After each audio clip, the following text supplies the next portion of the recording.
And I'll start the record.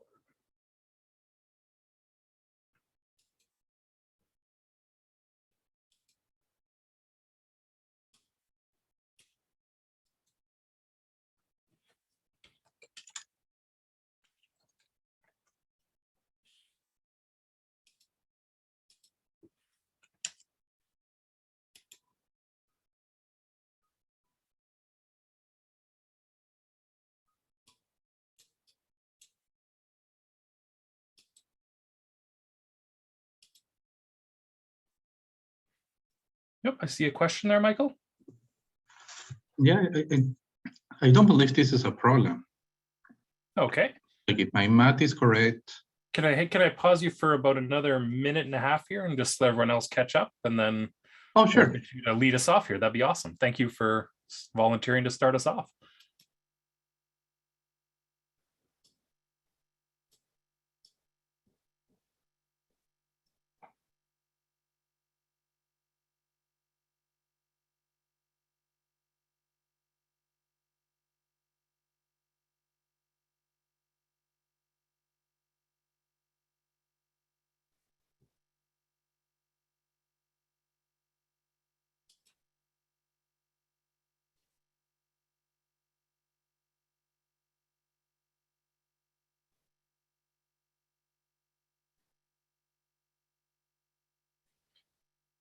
All right, about another 30 seconds to go, and then we'll get Michael going here.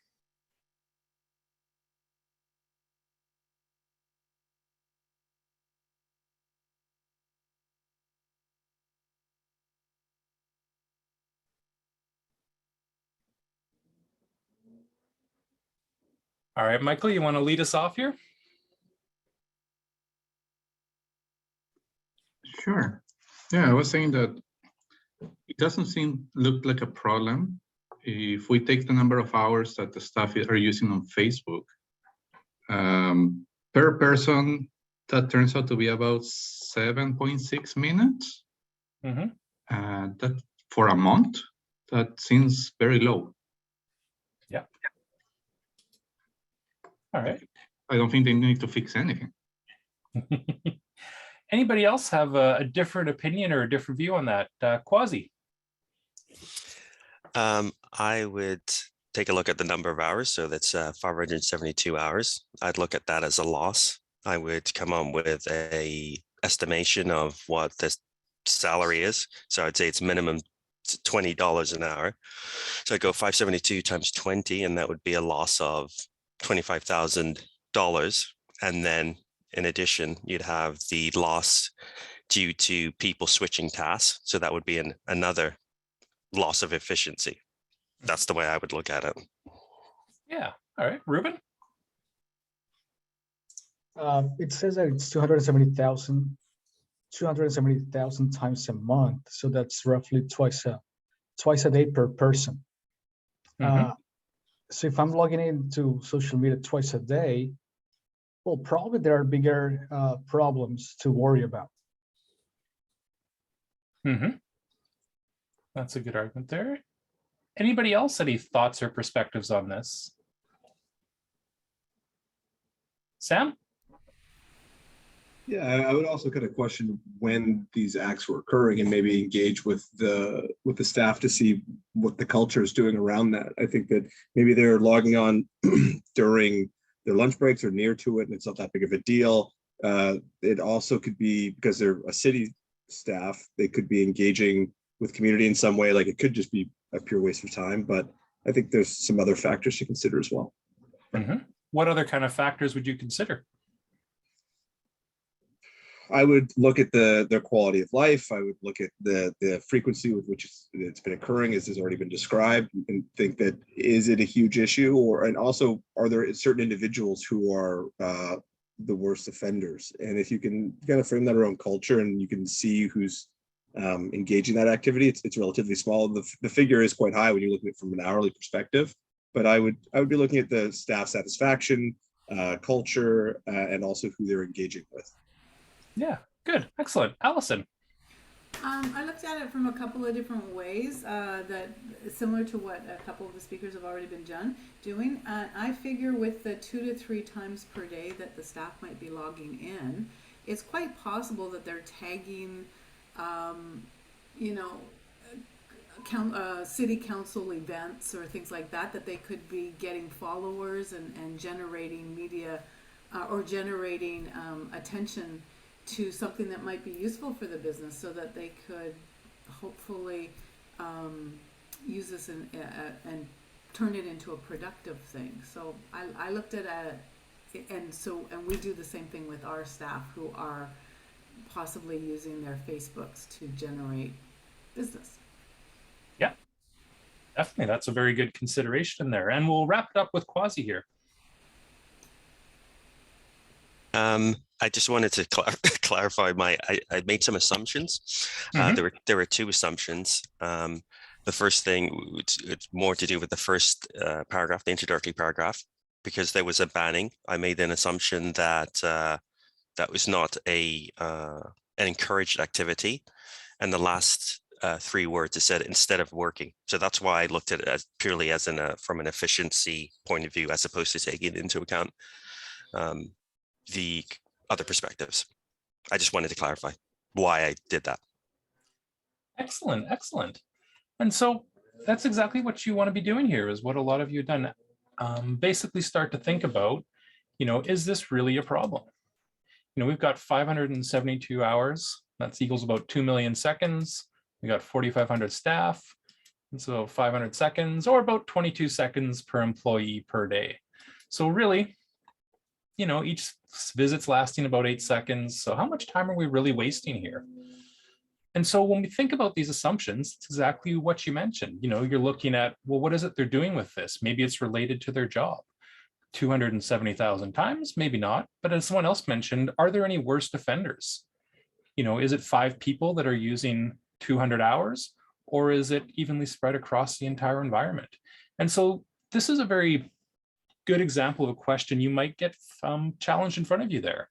You know, is what they want to see is they want to look at your logic, your critical thinking, what kind of possible solutions or challenges are you identifying that could be not presented in the information as it was first given to you, and what kind of clarifying questions are you asking?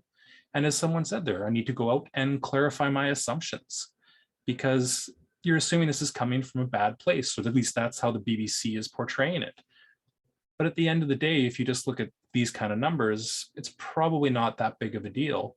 But if you do, you just multiply that by an hourly wage, yeah, it looks like a fairly big number. But when you start to break it down and decompose the problem, maybe it's not as much of an issue. And so interviews, they love these kinds of questions. You might get some oddball ones like how many ping pong balls will fit inside a 747.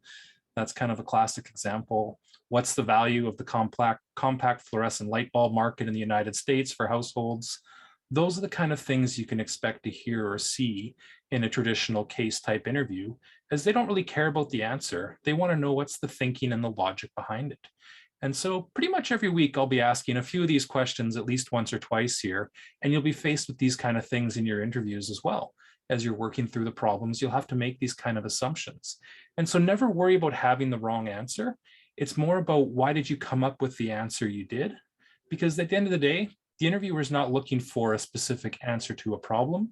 They want your thought process and your logic. Any final wrap-ups there? Allison, I see you got your hand up here still. Any final thoughts on this? No, I'm good. I didn't realize I hadn't lowered it. Oh, no worries. It's great. All good there. Alrighty, so we're going to have Management Consulted coming in here in just a couple minutes. They're going to basically walk us through the main demo of what this entire platform they have put together here. Doug, do you just want to speak briefly about how everyone gets registered and all those kind of pieces along the way? Yeah, so I'll send out a registration link after tonight. So tomorrow I'll send it out, and then students can register to access all the resources for Management Consulted. And so there's a lot of things on there that he'll talk about tonight. A lot of mental math practice questions, actual case practice questions.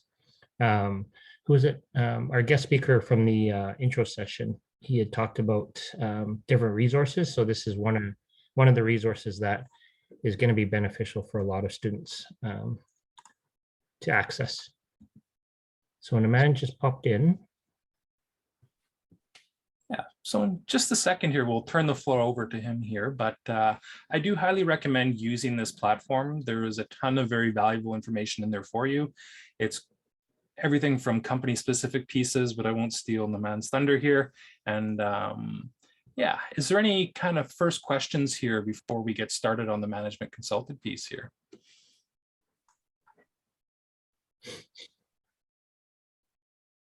All right, Naman, are you here? No. There you are, I see you. Hey, good evening. Good to see you. Thanks for joining us. Absolutely happy to be here. Great timing. You're set. It's all, the floor is yours. Okay, wonderful. Well, give me just a second to get my screen up and we can dive right in. Thanks for coming. I know it's late for you on the East Coast. Hey, no worries. Let's see here. All right, can everybody see my screen? Fantastic.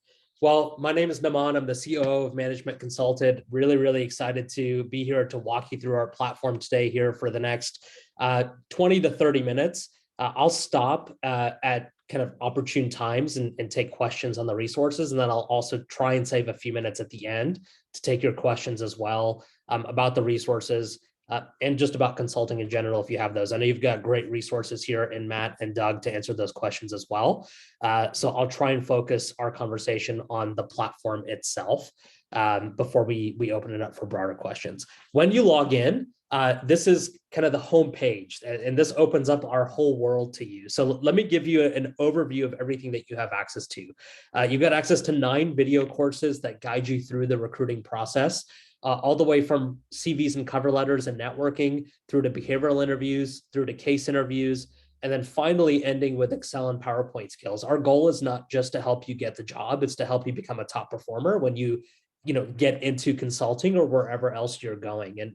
And at this postgraduate level, you're going to spend 70 or 80% of your day in Excel and PowerPoint, building scenario-based models and then extracting those insights into executive level presentations so that you can gain buy-in and motivate action. And that's a unique skill that consultants have, the ability to influence without formal authority. And so we'll teach you how to do that in the Excel and PowerPoint courses. But I'm getting a little bit ahead of myself. So let's start with the case interview portion of the platform, because that's where I think most of you are going to spend most of your time. And so when you log in, this is the page that you'll end up on. And if you're at the beginning of your process, I highly recommend starting with the Case Interview Bootcamp, which is the first tile that you see here. It's our flagship case interview course, and it'll build on the programming that you're getting elsewhere at Beedie. And what it will do is it'll introduce you to the 5 pieces of a case, first of all, how they fit together, how a case flows, how you're evaluated by the firms. I'm okay with you thinking about this as a test and playing to the test a little bit. Like, you should know the scoring criteria, and we walk you through that here in these lessons. And then we introduce at a basic level kind of the quantitative aspect of case interviews. Some of you might be a little bit intimidated by the math. Honestly, you would have been able to do this math when you were 12 years old. Like, it's not that difficult. It just requires getting familiar again with doing math without a calculator and without a computer. So we'll walk you through that, and then we'll end with how to close a case, right? As a consultant, your job is always to make a recommendation. So the only unacceptable answer is, well, I need more data or I need more time, right? You have to have an answer. So how do you drive to an answer for your client? We'll talk about that here in this part of the course. After that, we introduce our frameworks to you. There are more frameworks than this. We recognize that. And you should never memorize frameworks and think, okay, I'm done. Now I can go into my interview and regurgitate them and get an offer. But they are a really good place to start because what counts as creativity inside of consulting is taking bits and pieces from different ideas and combining them to create your own. Like that counts as creativity. And so a creative problem solving approach, a creative framework, is when you can take bits and pieces from different frameworks and combine them to create your own. But to be able to do that, you have to have a couple of core frameworks memorized first. And if you don't know what a framework is, it's just a standard problem solving approach.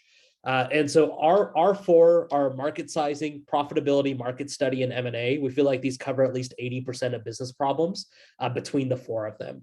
And the way that we teach them is first we'll give you a video overview of the framework. Like how do you examine and think about a profitability problem, right? Well, I want to look at price and volume and variable cost and fixed cost, right? I want to get a good sense of revenue and costs. And then what we do is we do a deeper dive into just showing you, okay, these are the different scenarios in which you could apply a framework like that to start your problem solving approach. So, right, this one's obvious, right? If the prompt tells you that the client's profit is declining, it's probably a profit question, right? Like that one's easy. But right, there will be prompts that say, hey, our client's revenue is declining, they don't know why, or right, we have an issue on the cost side of the equation. 100% of projects in consulting are bottom line based. They're all profit based, but they're not always communicated as though they're profit questions. So if it's a revenue or a cost question, right, the ultimate kind of driver of that project is still profitability. And then finally, right, you may face a case that gives you scenarios, right? Like, hey, should we open a factory in Thailand or Myanmar? And the answer to that question is, well, whichever one's more profitable. Right, that's at least the third grade answer to the question. And so, right, that's a scenario you choose A or B. And so we'll talk you through how to apply the framework in that setting as well. And then after that, and I'll click into this, we demonstrate how to do it. And so I know that Doug and Matt have seen this a million times before, but right, you can buy here you've got Mike, who's a former Bain consultant. He's walking through a full case, applying the profitability framework. You can work alongside him. So the exhibits that he's seeing pop up on the screen as well. And you get to see here, he's here doing a case with Jenny Ray, how he builds rapport with her.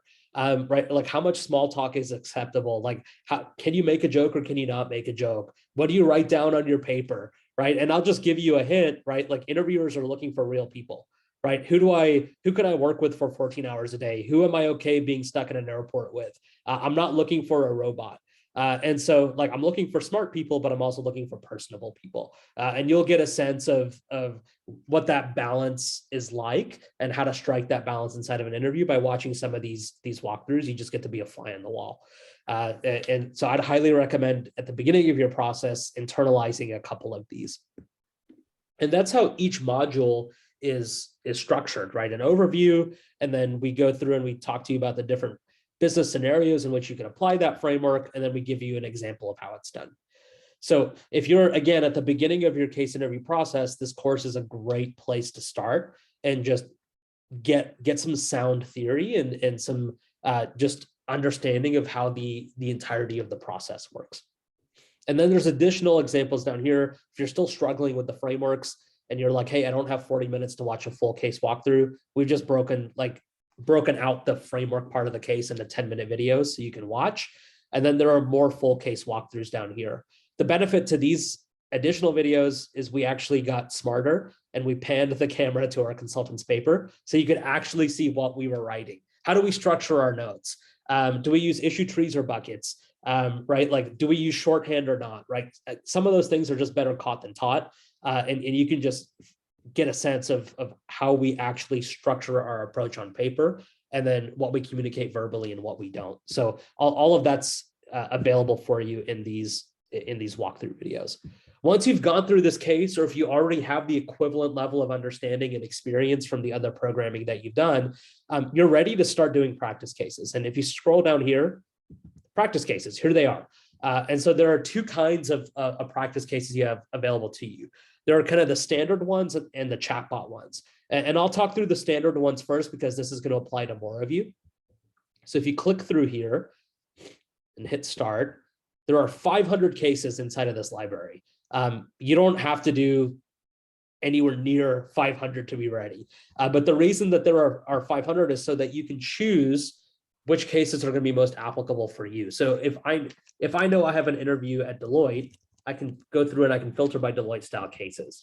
Or if I've been struggling with a certain case type, let's say I'm at the beginning of my process and I want to take management consultants' advice. One of the things that you'll learn from that course is that we recommend you start with market sizing. And so if you want to start with market sizing, you can filter by case type. if you're struggling with data interpretation, you can find cases that include at least one exhibit or chart or graph. If you know that the firm you're interviewing at has a certain industry focus, maybe it's supply chain and logistics, right? You can filter by industry focus. You can also filter by function, right? There are some companies out there that for their marketing organization, they employ case interviews. So you can find cases that are by function as well. So the filter is going to be your best friend as you go through these practice cases. Let me just quickly show you what the cases look like. So our client Allmart wants to enter the Romanian market. Allmart is just our way of saying Walmart without infringing on anyone's copyright. So, so Allmart wants to enter the Romanian market. All right. So what are some good questions you might ask to learn more information, AKA how would you structure your approach? This is where our cases are different than other cases you might have seen. We have guidance slides. And so if I'm working on a case with Doug and Doug's giving me a case, right? Like he doesn't have to do a whole lot of thinking to give me good feedback. It's all right here for him, right? So as you guys are working with partners and peers, right? Your peer doesn't have to be necessarily a subject matter expert to give you good feedback, right? You guys can work together and, right? I can give you feedback, even if I have no idea what I'm talking about, I can give you feedback on your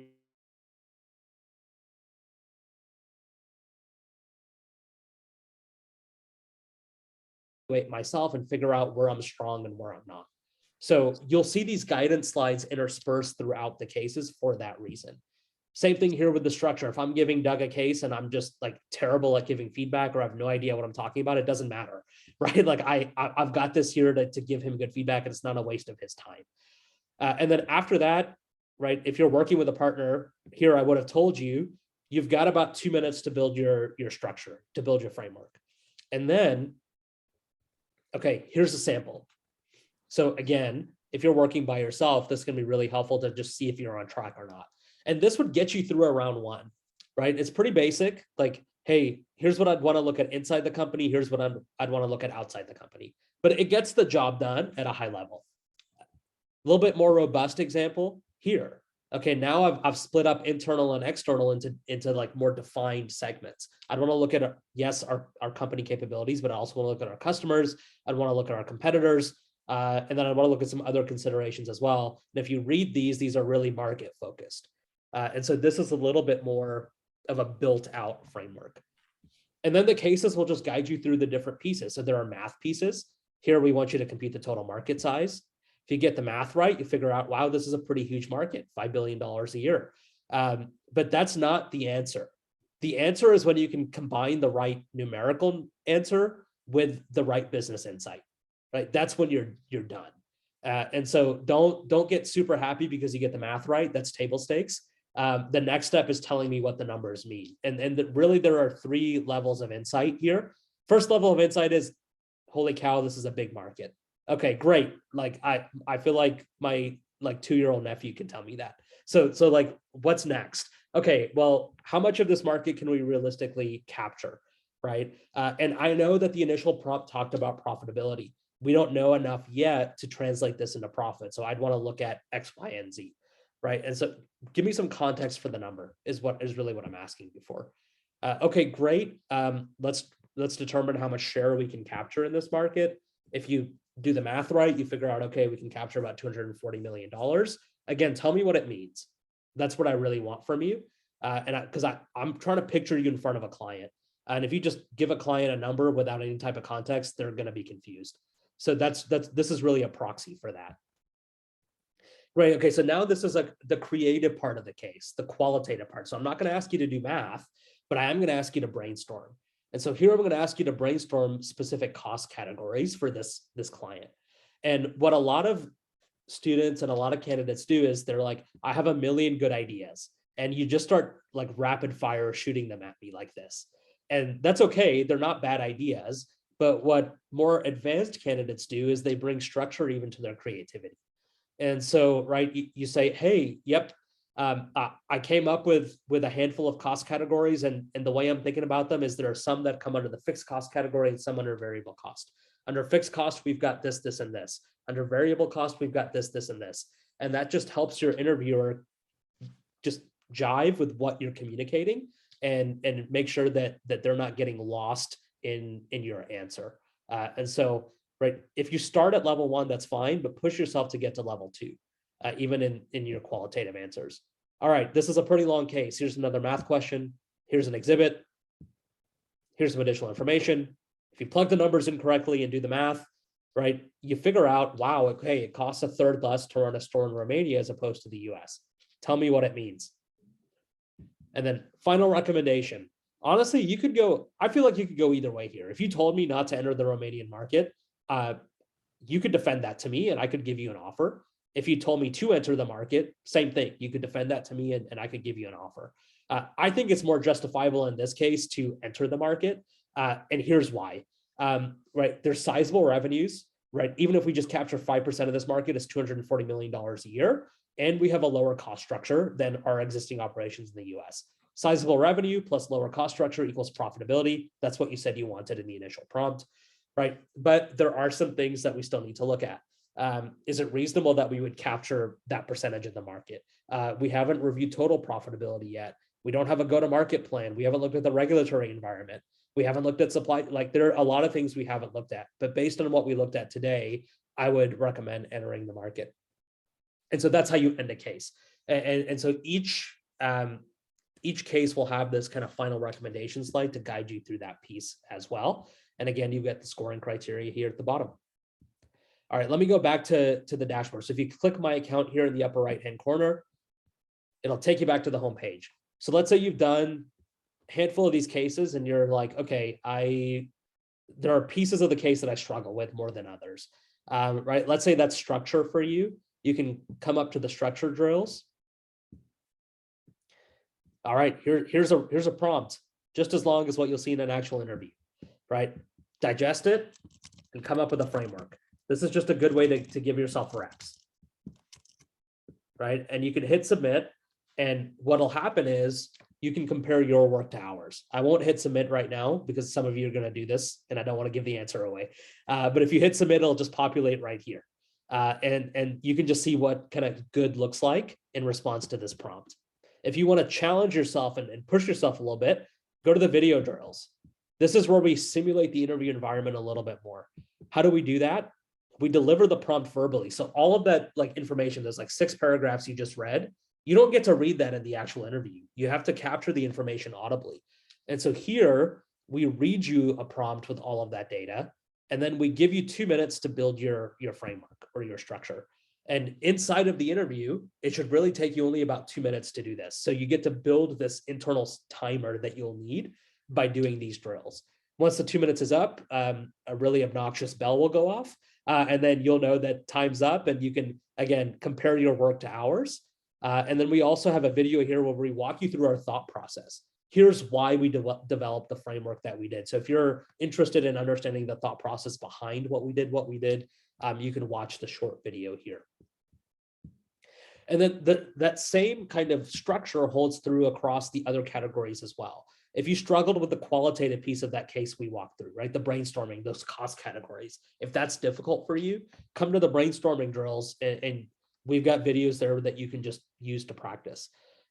If you're struggling with market sizing, again, we break that down in this boot camp. You can come to the drills and just practice market sizing and really build that muscle. I've never met a consultant who can't size a market in their sleep. And so you'll get there. And I'd say, honestly, it should only take you 10 or 12 questions if you're doing it the right way to figure out the process. It's not going to take you a long time. It just takes a little bit of work. Same thing with the math, right? If the quantitative pieces, you're like, man, that's a lot of math to do without a calculator, right? I need to brush up on my mental math. Click on the drills, and you've got a lot available to you here. Again, there's no need to do it all. Just, right, do the stuff you're not good at, right? So if you're good at multiplication, then skip this and do division, right? Or skip that and do percentages. For our purposes today, I'm just going to hit the multiplication grab bag here just to show you, and I'll begin the drill. All right, I'm going to ruin my score for you here. Great. I get questions in a set of 10. All right. Awesome, easy. Okay, even I should have just typed in 7,000, so I didn't get a 0. Okay, so I hit see results here. All right, hey Naman, you got 0 out of 10, like you suck at multiplication, right? That's what the system is telling me. So what I can do is I can just click the link to the mental math course and scroll down, find the multiplication module, and just watch the short lessons, right? Again, like I said, you already know how to do the math. You've probably just forgotten because you haven't had to do this type of math since you were 12 years old. And so what we do is we teach you multiple ways to do this type of math. We teach you 4 ways to do multiplication without using a calculator. You don't have to know all 4. Just skim through each of the lessons and figure out whichever one comes most naturally to you. And it's going to be the style that most kind of naturally aligns with the way you learned how to do math when you were a kid. So just figure out what that is, and you'll be fine. I'm hoping that most of us can skip the addition and subtraction modules and go right to multiplication, division, percentages, right? But whatever you need help with, we teach you how to do it. And let me just click on a lesson here. Oh, what's going on? Oh yeah, if this ever happens to you, click the big green button at the top. This will activate the tracking. And what that will do is it'll kind of keep track of which lessons you've completed. So you don't have to remember. It'll do that for you. All right, so let's click on ROI. What does this look like? Great.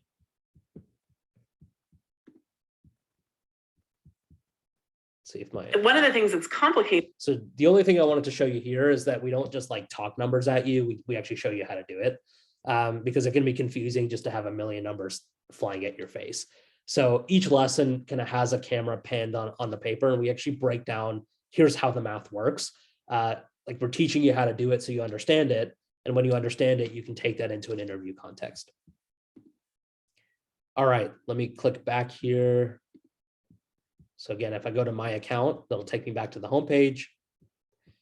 What haven't I showed you here? Okay, so math, right? If you want to step it up a notch again, click on the video drills. And just like the video drills for the other categories, we'll deliver the prompt to you audibly. There's a timer that will pop up, and then the answer will pop up after that. So again, if you want to put yourself under a little bit more pressure, the video drills are how to do that. Exhibit drills. Here's if you're struggling with chart graph interpretation. I know there was that simple exhibit I showed in that walkthrough case. If you hate that kind of stuff, I get it. You can just come to the chart drills and practice. So there's a handful of different types of charts that you'll see in case interviews. If you really like struggle with Harvey ball graphs or Marimekko graphs or waterfall charts, you can pick the specific type that's hard for you, or you can just click on grab bag to, for dealer's choice. And so here, right, you've got prompt, you've got the exhibit. Your job is to identify 3 levels of insight from this chart, right? And here are the 3 levels of insight. What is it saying? What does it mean to my client now? And what does it mean to my client next? Those are the 3 levels of insight. And so when you can do that, hit submit, right? And then you can compare your work to hours, right? So the level 1 is just us giving you the answer. Level 2 and 3 are us telling you what it means. And that's what you want to get to eventually. All right, just a couple more things I'll show you here, and then I can open it up for questions. Yeah, the chatbot cases, there are some firms that are introducing chatbot cases as a part of round 1 interviews, right? Like BCG is starting to roll this out. And so it's not honestly any different than like a standard case. It's just that you're not doing it with a human being. So there's some more multiple choice involved. It's timed. You have to be a lot better at sifting through information by yourself and determining what's relevant and what's not. And so the format can just throw people off. If you click on chatbot, it'll take you to about half a dozen cases that are in that format. And it very closely mimics like the technology that BCG has. So if someone tells you, if a firm tells you you're going to have like an online or a chatbot case, you can click on these to really just simulate what that is going to look like. And then finally, at least in this section, if you feel like you need to brush up on your business acumen, if you come from a non-business background, the business basics course is for you. I don't know if this is going to apply to anybody on this call, right? But if you don't necessarily know what the 3 types of cash flow are, you don't know how to read financial statements, don't know how to calculate market size or market share, no big deal. but you will have to know how to do those things eventually. So we just got short bite-sized videos here to teach you, and you can quickly catch up. And then the industry primers are kind of short 5-minute power-packed documents to get you smart on different industries: oil and gas, CPG, healthcare, automotive, et cetera, et cetera. So if you just want to like a quick and dirty overview of revenue drivers and cost drivers and key players in consequential global industries, the industry primers will give you that. Great resource for your classes too, depending on which classes you're taking. So that's the case interview part of the platform. You've got more available to you than just this, right? Behavioral or fit interviews. We've got video courses here to help you prepare for that. It's 50% of your score. Don't neglect it, right? Like prepare your stories. I know that Career Services does a great job in working with you on that. You've got additional resources here as well, just for extra practice, right? But don't neglect that part of the interview. I already mentioned Excel and PowerPoint, right? To help you build the models and translate them into executive stories, right? We do that here. You can just click Excel, PowerPoint. And then application help is if you want some additional resources around resumes, cover letters, and networking. Again, I know you've already got a lot at Beedie that are like around those things, but if it's like Friday night at 9 o'clock and you can't get a hold of Doug, right? Like you can come here and you've got some like additional just resources to help you. So that's under the application help. All right, I think I'm under time. I'm gonna stop and take a breath. And if anyone has questions on the resources or what to use, how to use it, I'm happy to spend the next couple minutes answering those.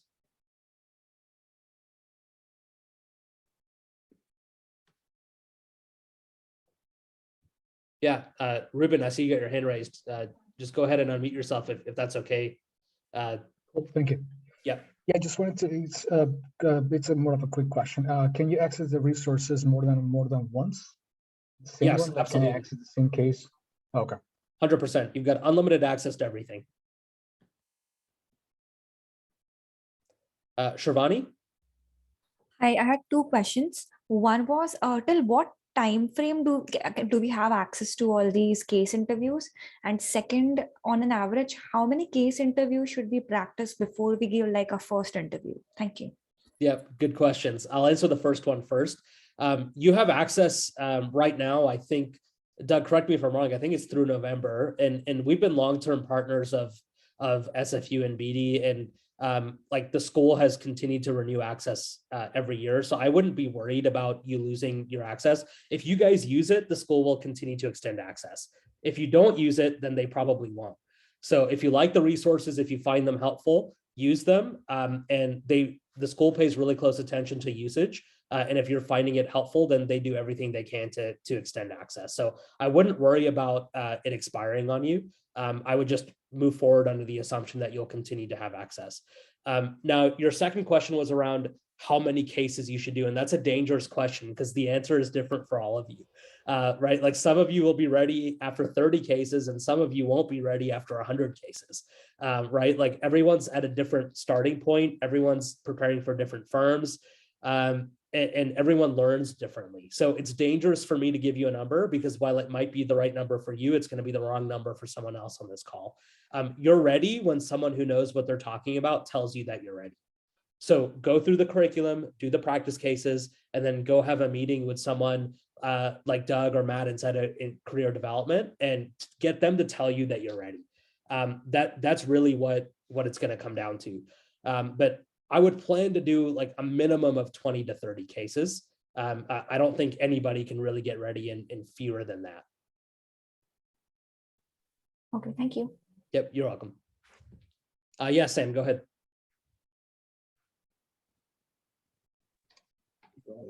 Yeah, that was a great presentation. Thank you. Very informative. And I'm wondering now how best to access this, because I appreciate that we can do it in isolation and it's very clearly laid out.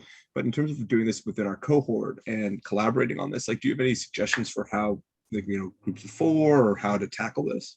Yeah, great question. Yeah, like I would go into the case library and like give each other cases, right? Like that to me is like the #1 tool for collaboration, right? So what that does is it gives you the benefit of the feedback that we spent a lot of time creating with the live practice element of casing that you just can't replicate, right? Like case interviews are a test of your communication and thinking ability. That's fine. The challenge is that you have to do those things at the same time.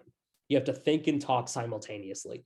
And so if you don't practice out loud, you don't practice that muscle, right? And so what I would do is I would get groups of 2, 3, or 4 together and run each other through these cases.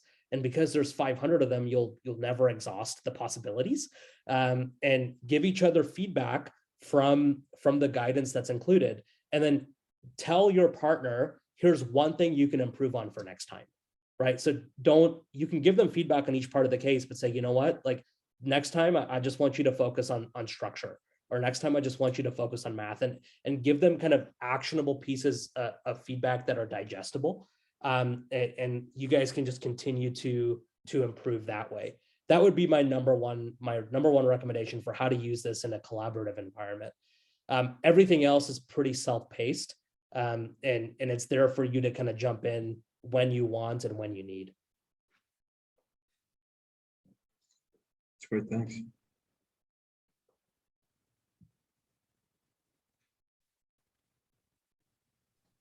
If there aren't any other questions, I have one that kind of integrates the management consultant with our cohort. I think it was Matt, there was an expectation that you might put together the Canvas invites. I'm just wondering how Canvas might integrate with the management consultant stuff, and that might provide a bit more feedback for how to proceed.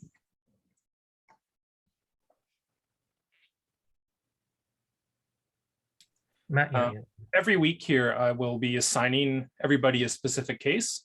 Their cases you won't find inside Management Consulted.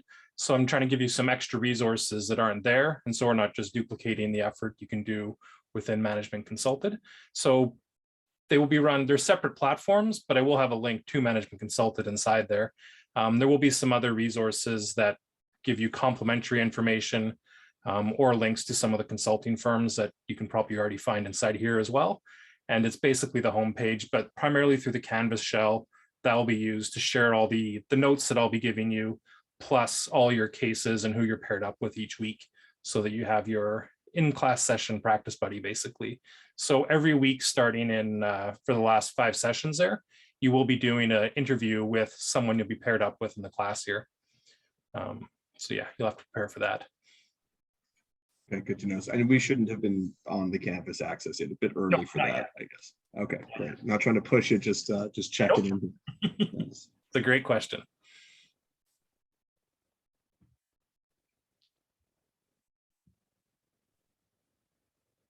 All right, well, if there are no other questions, I'll stop the share. And Matt and Doug, I can turn it back over to you. Great, thanks, Naman. Appreciate your time. Again, very valuable. I just sent you an email just to, if you can resend me the student registration link, and then I'll forward it to the students. Yeah, absolutely. Thanks. Great. Thanks again. Appreciate your time. Thanks, everyone. Thank you very much, sir. Good night. All right, so I meant to cover this before we started the session here, but now we've got about 15 minutes here for a break. And then after we come back between about 7 and 8 o'clock, we'll go through some kind of content, build on what we talked about with Management Consulted, and then we'll finish up the day somewhere between 8:10 and 8:30, depending how many questions you have and how much mental math you want to do and continue to the end of your day. So that being said, unless there's any final questions here, let's take a quick 15-minute break and join us all back here again for 7 o'clock.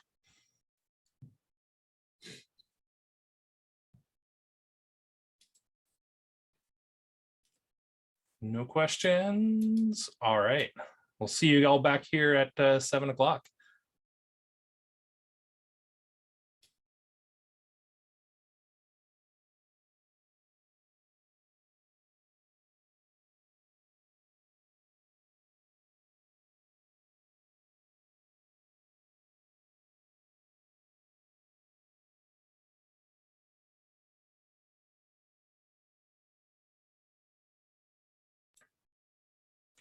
All right. Hey, Doug, I might just jump off here for a second. I'm going to try and, it doesn't look like I'm signed in and I wanted to use the polls, but it looks like I need to sign in for it. So it might boot me out of the system here. Even as a co-host, you can't use the polls? I think it's just because I'm not signed in with my SFU ID. Oh, maybe. Guess maybe. What if I made you This is host? disabled. Contact your organization admin for support.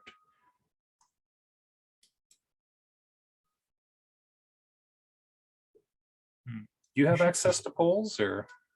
Yeah, I wonder if I make you host if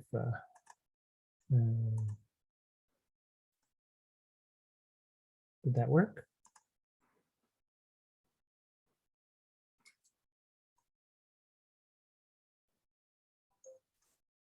Interact with. Thank you, Doug. Alrighty, so one of the real benefits, I guess, of having both of these in tandem is that you get a chance, kind of the best of both worlds. There's a ton of great resources within Management Consulted, and I would highly recommend you take advantage of those. One of the reasons we wanted to have this session in early April was so that you had a chance to utilize the tools that are in Management Consulted, and we just really wanted to make you aware of them so that you could, if you've got interviews coming up or you're planning to start the process early, you have an opportunity to go in there and really dive deep in there and see what kind of information you need, where your gaps are, and what you want to work on throughout your time in the program here. And that's really, this will be a self-guided piece for yourselves. You're going to get out of it what you put into it is kind of one of the biggest recommendations I can say here is, you know, spend the time if you're serious and really kind of work on the process. If you don't put any time into this, you're probably not going to take a lot of the program here. It really is dependent on interactions between yourselves and any questions you might have. All right. All that being said, do we have any questions before we get going?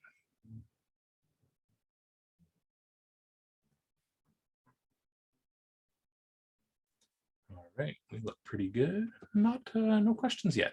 So what you're really doing here actually is just basic critical thinking, right? We're going to ask you to analyze some problems, apply some reasoning, do some evaluation of what's in there, potentially solve the problems. And at the end of the day, you're going to have to make a decision or a recommendation that you're going to put forward to the client. One of the things I really like about these case interviews, it's actually a lot like working with the client. They're not going to give you very much information. It's often not going to be very well structured. And your job as a consultant is to pull that information from them and try and make some sense of what they are telling you to really get to the root cause of their problem. Because quite frequently, they have all the answers, they just don't know how to put it together. And so that's where your job comes in, to give them some structure and some organization to help them understand where the real challenges are. And so one of the most important things you can do off the beginning there is really empathizing with your interviewer, right? Listen actively, be careful of information overload, and truly try and identify the so what. Like, why does this matter? What is it we're really trying to take away from this? You want to take some personal responsibility for what's going on here, right? You want to show them that you care about the problem, that it's important to you, and you're trying to come up with a solution that's going to work for them. You know, quite often there's an old joke that what does a consultant produce? Billable hours, which in truth, that is how you do get paid. But really what you're trying to produce is a solution for the client. And so if you can get them comfortable with you, you can make them feel like you're taking their problem seriously, there's no judgment, because sometimes you're going to walk into these organizations and it's going to be a real mess. They might not have systems or structures in place. Somehow they really do challenge, or they really have these challenges, and they just don't quite know how to tackle the problems. Or sometimes they're embarrassed to share that they're a large company and they don't have good structures in place. You'd be surprised at how large of an organization and how little systems there can be in place. It's quite amazing actually what can be run on Excel, Google Sheets, and a few Word documents and maybe a SharePoint site. It is it's kind of scary in a way. I see a question. We're going to share these slides after class. Yes, I will be posting the Canvas course in the next couple days here, and that will have all the information, the slides, as well as all the future sessions coming up here as we put these things together.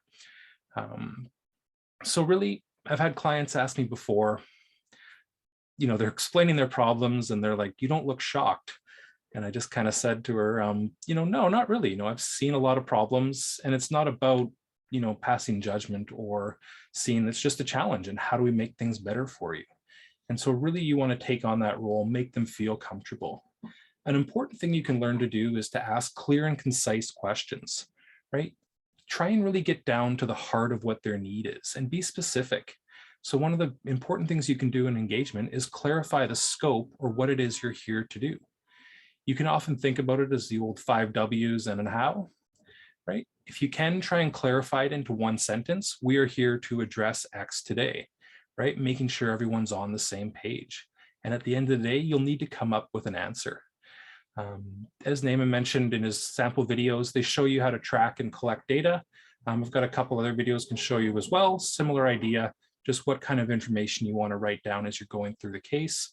And basically learn and understand what's going on in the organization. One of the most important things you can do is show the client what you're actually doing, right? Show the interviewer what you'd be recording, how you'd structure it, how you'd organize it, because that can be very important, and that's going to form your meeting minutes eventually if you do get hired, is the notes you take and the clarity that you can provide to the client, because the last thing you want to do after a meeting is spend 2.5 hours preparing the meeting minutes. That gets very expensive for the client or the firm if they're not billing those hours to you. So, but that is a good skill, or that is a skill you have to learn, and it will take time. So it's going to be up to you to practice these. They don't come naturally on the first day. It takes quite a bit of time to get organized and figure out how to do those things. And at the end of the day, you don't want to do the thinking in your head. You want to explain it to the client, what you're thinking, what you're seeing, so that, and what I keep using the word client, but essentially it's the person that's interviewing you. You're treating them as the client. And really you want to explain that so they can understand your thought process and logic. That's what they're looking for, not the end answer. Has anybody out there ever seen the Minto pyramid? Or ever heard of Barbara Minto or anything like that?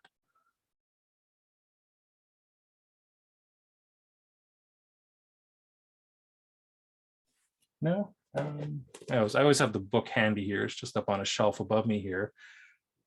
But it's a very helpful framework for structuring any kind of presentation, argument, or a way to put together information in a clear and concise manner. You saw a name in one of their structuring exercises where it's key point and supporting data. That's essentially the Minto pyramid here that I'm showing you. So the idea is that you want to come in, give them that one key message, everything that's important comes out in an introduction so that you're setting the groundwork, you're setting the stage for what you're about to tell them. And then you're going to outline in 3 nice clear points. 3 to 5 is a good number of points to bring up. And so you'll say, here's my first bit of evidence, and then here's the data to support it, move on to the next piece, data to support it, and so on and so forth. And then you want to wrap it up by telling them exactly what you just told them. Give them a nice, clean and clear conclusion so that it becomes very easy. You basically tell them what you're going to tell them, you tell them, and then you tell them what you just told them. There's many different formats of this and how it's put together, but I would strongly recommend Barbara Minto's book if you're into reading and some of these other types of, what do you want to call them? I don't call it a self-help book, but it's a good book to read, basically. I quite enjoyed it and took a lot away from it. So I'd highly recommend it. How many of you have done trees before? Might be binomial trees. I'm sure a few of you in finance have done a few of those. Nope, never. Anybody out there done them? Oh, yes. Decision trees? Yes, exactly. Nope. All right. So basically it's, yeah, basically this is a nice way of framing and putting together an argument. You can start from identifying the issue first and then decomposing it or breaking it into pieces, or you can start with a bunch of loose information and lead towards a common issue. And so basically what the issue tree is, you start with a key point, you break it down to smaller pieces, and then you just keep breaking it down into smaller pieces until it can't be broken down any further. So this is one of the most important tools or methods you can use in consulting or anywhere else, is really getting to the heart of a problem, because often it's proposed as this big giant thing, and you need to figure out, how do I get this into something actionable? Or how do I understand what's going on? So by putting it into smaller pieces, you're going to find it's a lot easier to tackle if you break it off into bigger chunks. And so you're often thinking about the what or the hows. We use this to make it a lot easier to understand. It's a nice, easy way to explain to someone if you can just walk through a tree. And we just got someone joining us here. And you can also use it to help divide the work amongst different group members if you're going to be working on a larger project. You can say you tackle this piece and I'll tackle this piece. You've got a nice, clearly defined structure along the way. I'd often recommend using this early on because it can help you basically put together a framework for the problem. And so sometimes you'll be faced with many different problems and you might need to break it into several trees. Generally for your case interviews, you're going to be focused on one main problem. Sometimes they sneak a second one in there, but for the most part, you'll just have enough time to tackle the one and you'll be breaking it down into smaller pieces. One of the best ways to address this is look for nice logical groupings of related issues so that you can put them into addressable problems, clear to explain. And it's a really nice way of connecting all the dots together as it kind of forces people into a logical structure to help them understand what you're looking at. So one of the things I used to work through with my undergrad students was I'd talk about their grades. So if I gave you the problem, I'm going to get a C in Biz 478. Just kind of, you can throw it in the chat or feel free to speak as well. But what do you think some of the causes would be of getting a C? What might be your first kind of breakdown here? How would you approach this?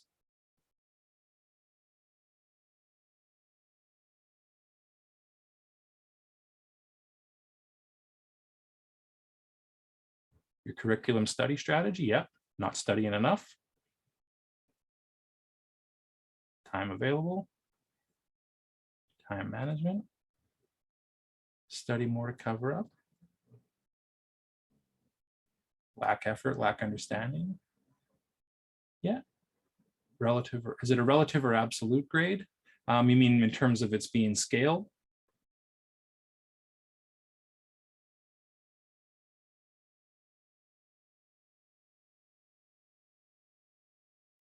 Or you're on a curve against somebody? Sorry, Rishi, you got a question mark there, so. Oh, sorry, no, I meant whether like just to understand what C means, whether it's relative or whether it's the absolute grade of a person. So they could have done really well, but somebody could have done better than them. So yeah.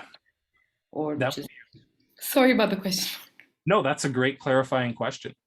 And then I just wanted to understand so I knew what you were meaning there. But yeah, if you're on a grading scale, or if there's a curve to the grades, that can have a major impact on why you get a C.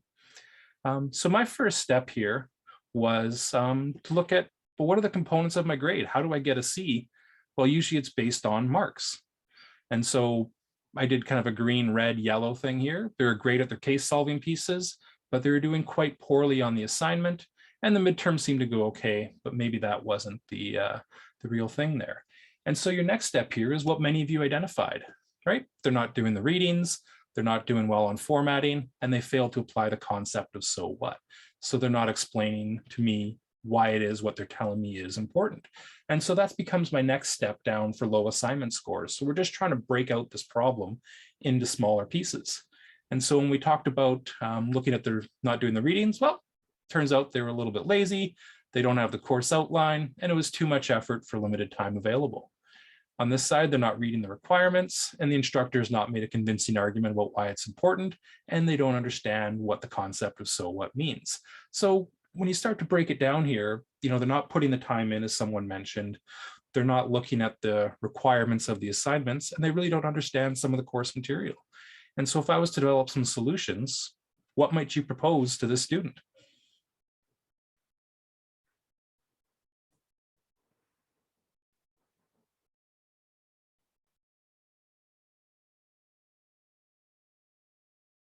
How would you help this student address their issues? And Maybe pretend you're not competing against them. Sorry, go ahead. Maybe read the assignments, which will help them get more than 0 on 5 on formatting, and then which will improve their low assignment scores and then help them get a higher grade than C. Yeah. Could do some group study. Yeah, focus on what the time you have available, right? So I'd kind of put it together as change the attitude towards the course. You need to make a decision how much time you have and how much you want to put into it. Just read and then talk to your instructor. Those are my 3 recommendations. And this is largely based on a conversation with an actual student, which is kind of funny. This kind of challenge happens all the time. So that's one way you can kind of look at a problem. You've got a C, but you got no idea why. So you break it down to the next level. What are the components of a C? Well, that's based on marks. So let's look at how the marks are allocated. And then we looked at, okay, here's the problem area. Now what's the root cause of the problem? All right.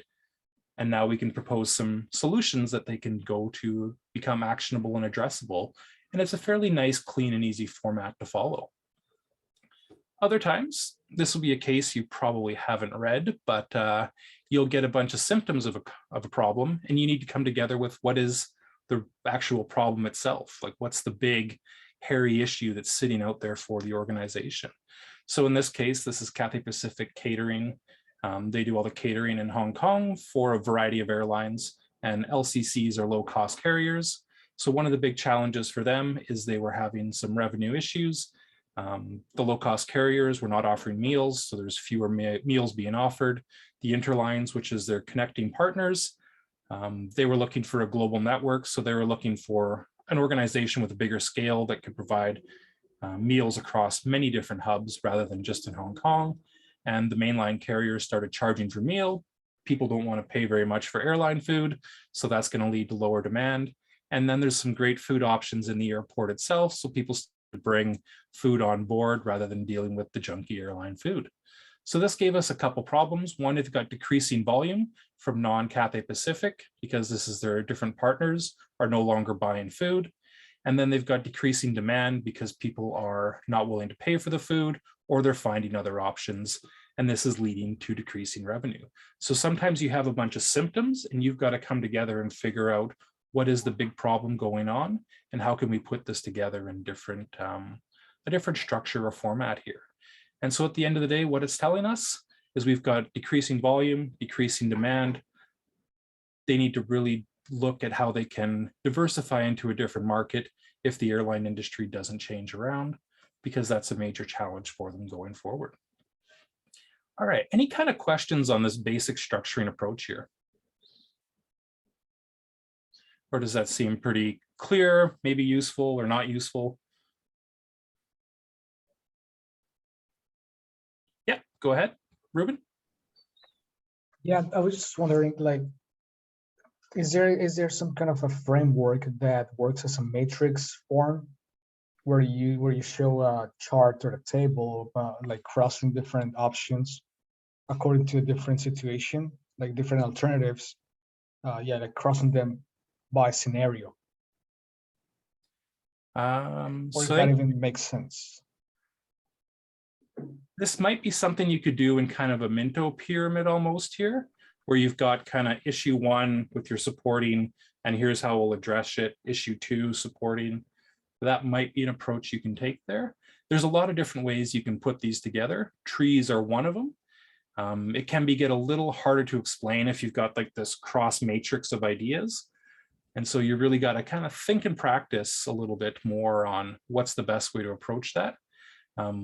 I'd always recommend going back to the basics of the Minto pyramid, try and find that nice, clear, unifying statement, and then talking about how you can bring all these pieces together, drawing out diagrams or boxes, just saying like, here's issue 1, here's issue 2, here's issue 3. This solution will tackle these three issues or these 3 parts, because quite often it's a challenge. In a later week, we'll talk about something called MISI, which is mutually exclusive, collectively exhaustive. And basically this is going to be addressing a little bit of what you're looking at here. In your description there is, how do you put things into the right buckets so that they're not cross a whole bunch of different areas, so you don't have this muddled solution where it does a little bit of this, a little bit of that, and a little bit of that. If you find yourself drawing too many different areas together, it becomes really hard to explain, and you can lose someone fairly easily, as I'm probably doing right now, trying to explain that. But we'll come back to that in closer into June here with MISI. Don't have a ton of detail on that today, but ideally you want to be able to get it down into nice clean, clear buckets wherever you can for that. So. Matt, I just have a quick question. My name is Celia and my camera is busted. So that's why I just have the candidate background up. But going back to the Minto pyramid, my question just would be, and it might be completely silly to talk about the Minto like this, but I see slide 1 and then I see slide 2, and then it goes into the subcategories of like 3, 4, and 5 below. Yep. And then 6 is actually like to the right side of 2. So when we're forming our thoughts, is that how we should be? Should we be going through this process of going 1, 2, 3, 4, 5, then go to 6, 7, 8, 9, and then go to 10, 11, 12, 13? Or would it be more like slide 1, then slide 2, and then slide 3 would be beside slide 2, and slide 4 would be beside 3, and then you'd have subcategories of slide 2, A, B, C, and then slide 3, A, B, C. You know what I mean? Like our thought process, would it be just how it's stated here, or should our thought process be how I just mentioned it before? Or maybe it has like nothing to do with it at all. And I'm thinking it. I think if I understand you correctly, you're kind of, the idea here is that you would talk about slide 2, and then you'd use all the supporting data to talk about what it is you're talking about in slide 1. And then once you've kind of packaged that up, then you move over to slide 6, and then you detail. And then once you're finished there, it moves back up and you go back to slide 10, and then you talk about that in detail, and then you bring it all back together. Okay, gotcha. If that helps there, is sometimes you'll see people will go through the 3 problems and then talk about this way. Yes. Like that. But it's really hard to connect the dots when you were just talking about here, and then you jump down to here. Okay. That becomes and that's exactly what I was thinking. How should we form our thought process based on this Minto pyramid? So thank you. Yeah, you're welcome. Yeah, it's all about kind of boxing things up into neat little packages, and then closing it off, moving to the next. And I'm sure Leslie covers some of this in her case program as well.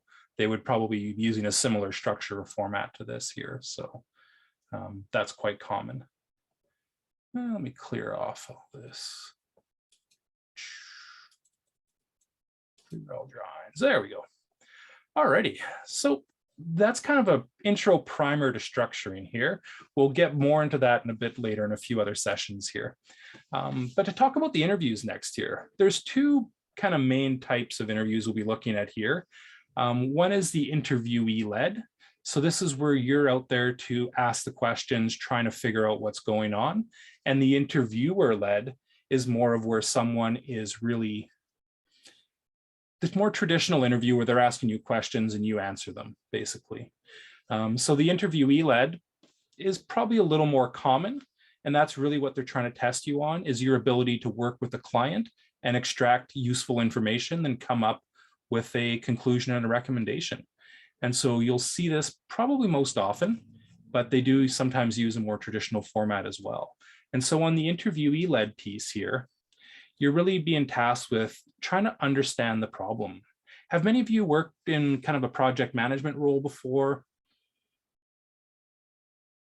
Or has anybody worked in a project management role before? Show of hands or anything like that? Yeah. Have you ever tackled the challenge of scope creep? Anybody want to elaborate what that is?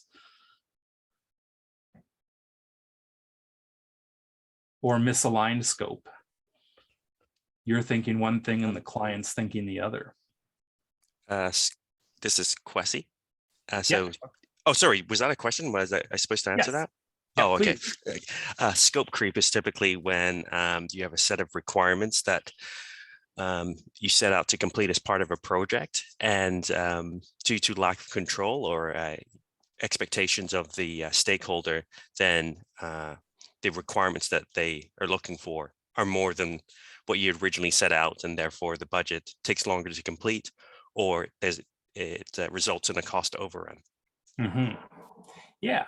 And this is one of the big dangers of what an interviewee-led interview can happen, is you can start to get off track and move into areas that the interview is not meant to cover.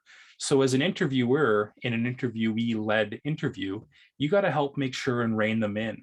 And so this is where this first idea of understanding that problem right off the beginning and just getting that confirmation as the person, as the interviewee, getting that confirmation that you're on the right track very early on is really, really important, because that will help you frame the entire discussion going forward and making sure you're focused on what's most important.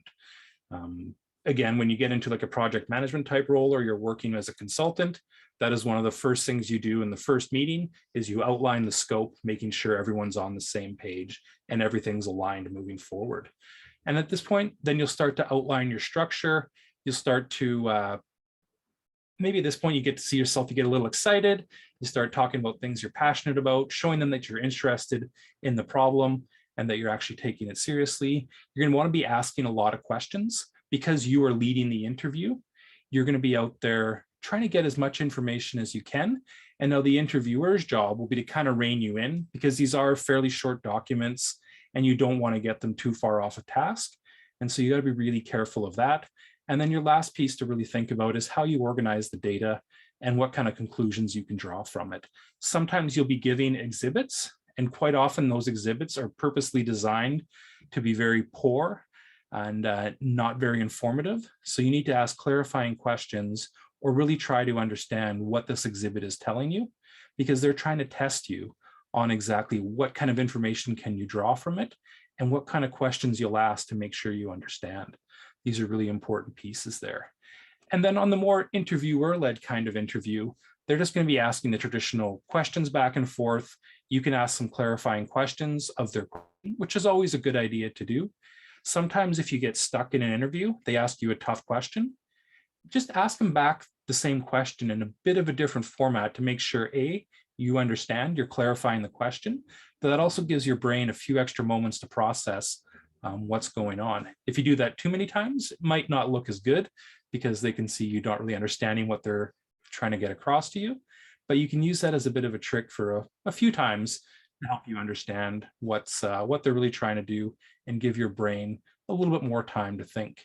Usually this has more of a predetermined question, and so they'll be asking specific points from you that you're expected to know or be able to answer from the information that's given. And we'll probably be primarily focusing on the interviewee-led pieces there, but you might see this as a different type of interview process here. And so what I'd like to do next here is just briefly show a couple example questions from a Bain interview, and then I'll show you the interviewer's kind of critique or feedback on this. And if you want, you can go back and watch the full video later here. And so I'll let this begin here. Let me know if you have sound, make sure that works in a few seconds. So before we solve this 3D. Were you guys able to hear that? Yeah, perfect. All right, thank you. So this came from the Bain website. This is some of their prep guidance for how they do interviews. There's a lot of very good resources. So if you're going to look at specific firms, make sure you check out their application website just to see what kind of resources they provide, because they often give very good and useful information right in their website that can help you prepare and better understand what you'll be up against. Television question. I want us to first get ourselves in the minds of the CEO of a branded television company. And what I'd like you to think about is, if you're the CEO, what are the most important meetings you're facing in a given week? What are the things that are keeping you up late at night? What determines whether or not you win or lose? What really matters to you? Sure. So if I'm the CEO of this company, the things that I would be thinking most about are the fact that we're in a high technology industry. Okay. And so when we're thinking about what our competitors are doing, it's going to be those features that are differentiating our product to the market.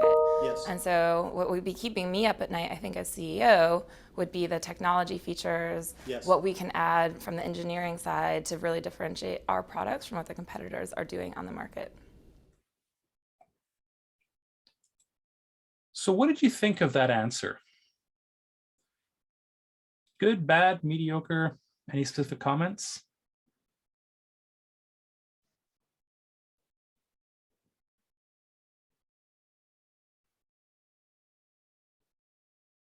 Anybody? So-so, mediocre? Anything specific you noticed? Or if you weren't quite thinking about that context, maybe we can watch another one here and see what your thoughts are. Did not dive deep, did not really answer the question. Good. All right, we'll move on to the next person here and see what they're thinking. I think, if I'm the CEO of a television company, the first and foremost thing that's always on my mind is how am I going to make money? So Good. I'm thinking about the income statement and profits. Okay. And as we know, profits are revenue minus costs. Right, So okay. on both sides of that, I think, on the revenue side, I'd really want to be focused on selling, meeting with my sales force. Okay. How can we improve our marketing efforts? Yes. How can we keep our operations moving efficiently? Good. And then on the cost side, I think, you need to be looking at things like sourcing and can we be cost cutting? How do we think about manufacturing? Okay, great, great. What did you think of that one?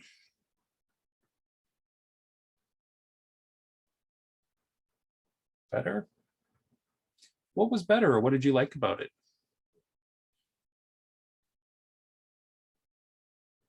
A little more structure? More specifics, yeah. Profit equals revenue minus cost, throwing out the profitability framework there. All right, and let's watch the third one here. When I think back at televisions, I look at my own experience. Okay. So the last time I maybe went to a Best Buy to look at televisions. Great. When I was there, I saw a lot of similar sets. Couldn't quite tell what the technology difference was, what the different features are. Right. And so I'd assume to the average customer, it's kind of hard to figure out what those differences really are. Yes. And so therefore I would think about branding, because in my personal experience, I know that a Sony may be better than a different product, but I never know exactly why. Okay. So what can my marketing team be doing different to make sure that that is clearer to our consumers? Good. Second, I think that there's, when you're sitting in the store, you see a bunch of different TVs and the prices do seem to be different. So how does that affect my personal business? Yeah. How can I look at pricing? Is that supply chain making that more efficient? Is it sourcing materials from different places, kind of diving into some of those areas? All right, so how was that answer?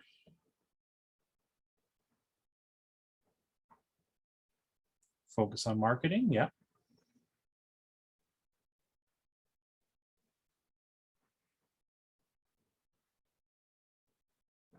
Personal experience, yeah.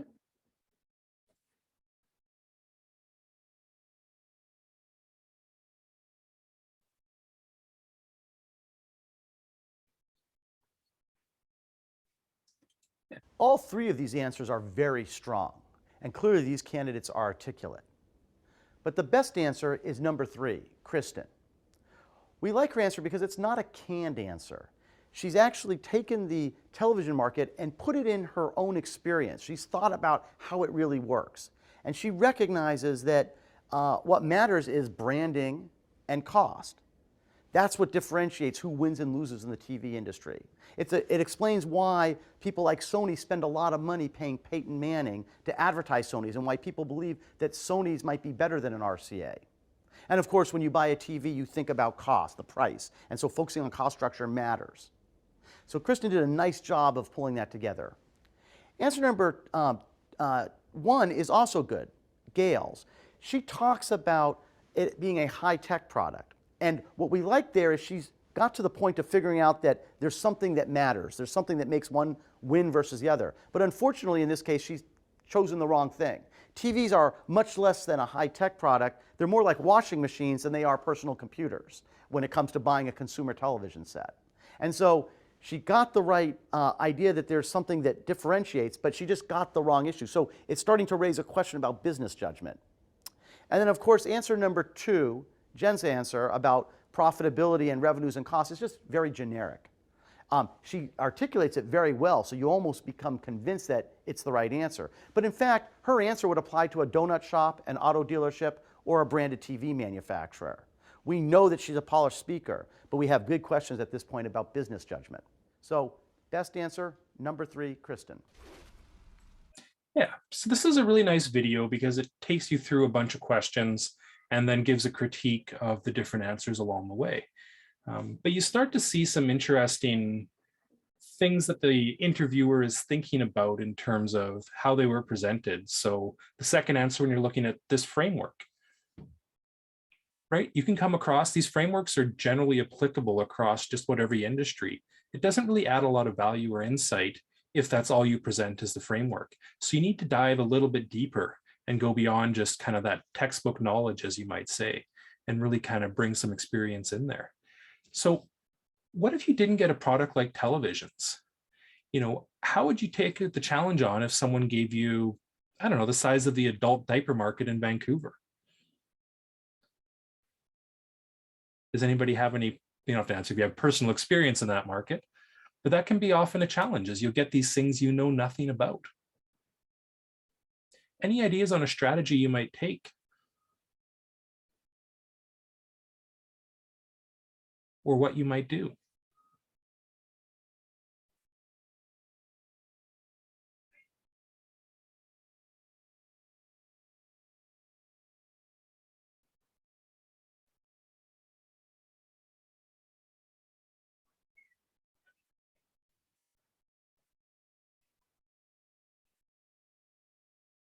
Yeah, you could bring in something you might know. That's a great place to start. You could be looking at the total addressable market, try to work backwards.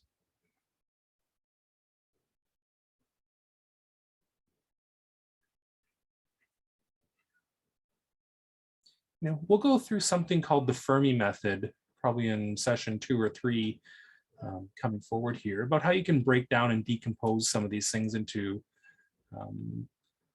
into exactly what you're talking about, total population, percentage of adults, exactly, that kind of stuff. But you got to be careful not to fall into the trap of overthinking what the problem might be. So is that a legitimate critique? That is TV considered a high-tech market? Or has it become a generic consumer product that people don't often buy on brand? It's more on price or some other function of that limited combination of features. So really getting back to that scope and trying to ask some clarifying questions if you're not sure about what it is the market means or what it is the market you're looking at, try and dig deeper and get some clarifying questions just so you can form a bit more productive or better answer here. Do you want to do one more question, or I like to go with democracy, a yes or a no, or we can move on to some other stuff here. Got one yes, sure, all yeses. All right, we'll do another round of questions here. So before we go into the detail of how we actually figure this out, I'd like to know how you're going to think about it. In other words, what's going to make you figure out whether or not you should go 3D with glasses, 3D without glasses, or maybe not do 3D at all? How are you going to think about that? Do you mind if I take a few seconds to think about it? Sure.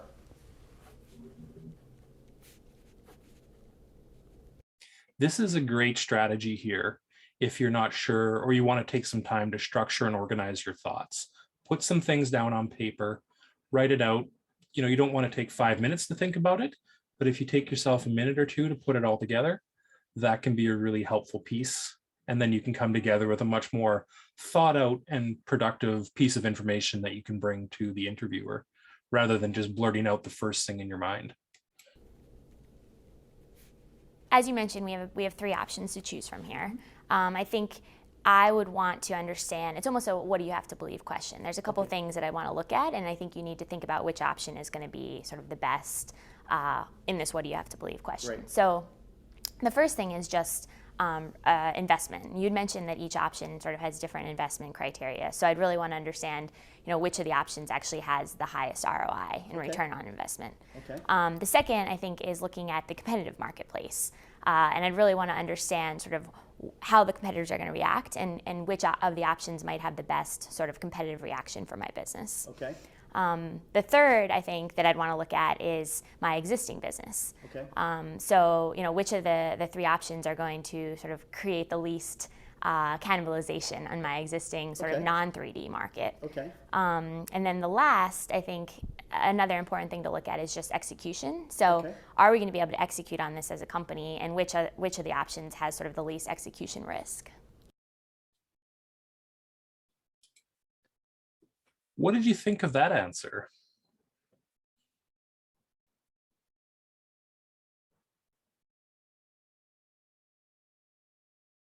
Structured?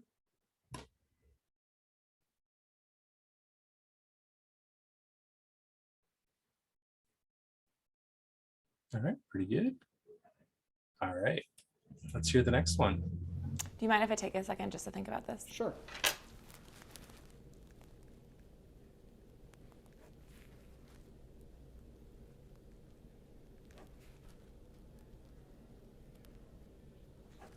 So if I were to think about this, there are three different buckets that I want to consider. Okay. So that would first be looking at the revenues, second, the investment and costs upfront, Okay. and then third, comparing those to the status quo. Okay. So within each of those, on the revenue side, you mentioned that we'll have a different profitability depending upon if we go with the glasses option or the no glasses. Yes. The price point will be different, and we'll need to think through how that impacts the business. Okay, good. Second, in terms of costs, you also mentioned that it would actually require a different amount of investment on our end Yes. to develop the two different types of products. Yes. So we'll want to figure out what the actual amount of investment is and how that compares to the profitability. Okay. Finally, once we have those two pieces for the no glasses and glasses options, we'll want to compare that to the status quo. So what are we actually doing today, and how do our economics look today?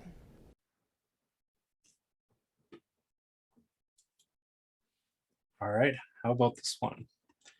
See, Claire mentioned the rule of threes. Yes. More direct answer.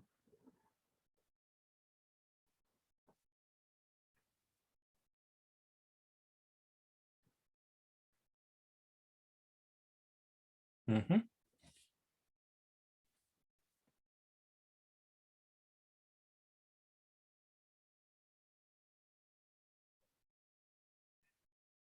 Easier to keep track of.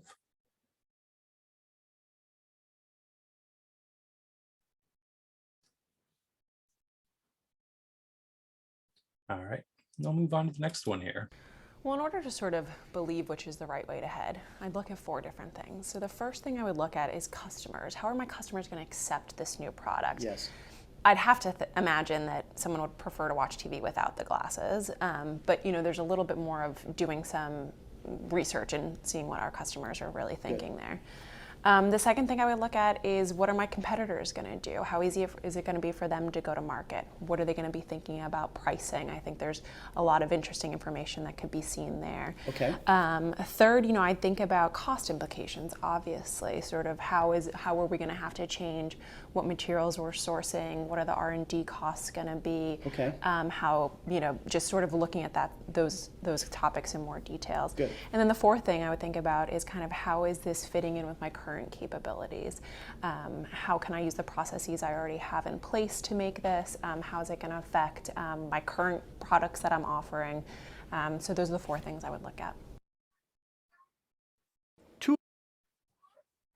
Great, excellent. So before we jump into the thoughts on this one here, Shivani has a great question there. If we know of a company which has used a particular strategy which worked for them, can we take its example to answer?